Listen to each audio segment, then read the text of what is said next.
Datuk Seri Anwar Ibrahim mengajak umat Islam tidak melupakan ikhtiar membantu saudara seagama yang berkorban mempertahankan kota dan wilayahnya yang terus dicengkam penderitaan khususnya di Gaza. Perdana Menteri melalui Facebook berkata, ketika melaungkan semarak takbir Aidiladha yang menyemai inti maksud kalimah Allahu Akbar, umat Islam tidak akan terlepas daripada ikhtiar membantu golongan itu.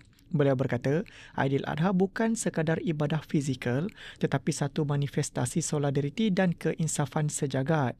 Beliau berkata Nabi Ibrahim mengambil pendekatan tidak berpidato secara monolog tetapi sering mengajak khalayaknya untuk berdialog dan berhujah yang meyakinkan sebagai rencana dan strategi merangsang keupayaan menilai dengan akal sihat serta menghargai kebenaran sekaligus membina warga yang cerdas dan mempunyai disiplin kendiri yang tinggi. Dalam pada itu, Anwar mengakhiri perutusannya dengan petikan surah Al-Hajj ayat 37 yang menekankan nilai keikhlasan dan takwa dalam ibadah korban.